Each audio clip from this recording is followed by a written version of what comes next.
இன்னைக்கு ஒரு famous Maharashtrian recipe தான் செய்ய போறோம். பொட்டேட்டோ எக் ரசா பாஜி ரொம்ப டேஸ்டியா இருக்கும். ரொம்ப ஆத்தென்டிக்கான ரெசிபி இது. இதுல ஒரு ஸ்பெஷலான செமி வெட்டான ஒரு மசாலா சேர்ப்பாங்க. அதுதான் இதோட ஸ்பெஷாலிட்டியே. பூரி, சப்பாத்தி, ஃபுல்காஸ், நான், ரோட்டிஸ் இது எல்லாத்துக்குமே இது ஒரு எக்ஸலன்ட் கம்ஃபர்டிங்கான காம்போங்க. மோஸ்ட்லி இதை வெறும் உருளைக்கிழங்கு வச்சு தான் செய்வாங்க. நான் இதுல முட்டை சேர்த்திருக்கேன். ஸோ வெஜிடேரியன்ஸ் முட்டையை நீங்க அவாய்ட் பண்ணிக்கலாம்.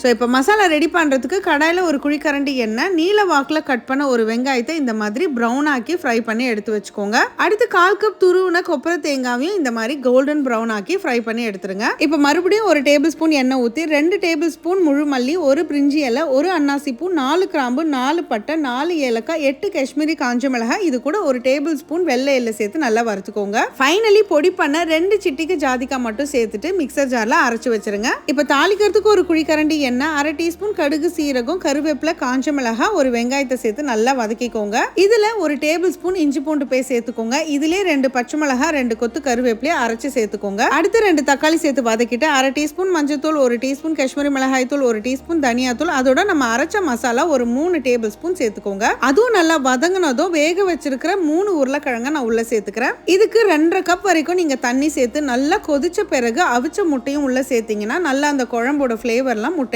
இறங்கும். சிம்லியே இருக்கட்டும். ஃபைனலி கை நிறைய கொத்தமல்லியும் காஞ்ச வெந்தயக்கீரை 1 டீஸ்பூன் நல்லா கசக்கி சேர்த்தீங்கன்னா ரொம்ப ரொம்ப ஃபிளேவர்ஃபுல்லா இருக்கும். கண்டிப்பா ட்ரை பண்ணி பாருங்க. இந்த ரெசிபிக்கு மசாலா மட்டும் ரெடி பண்ணிட்டீங்கன்னா less than half an hourலயே முடிச்சிடலாம். and this masala creates great magic to the recipe. கண்டிப்பா ட்ரை பண்ணுங்க. அப்படியே மறக்காம ஸ்டவ்வோட சமைக்கும் போது கொஞ்சம் லவ்வோட சமைச்சிங்கன்னா சுமாரா இருக்கிற சமையல் கூட சூப்பரா இருக்கும்.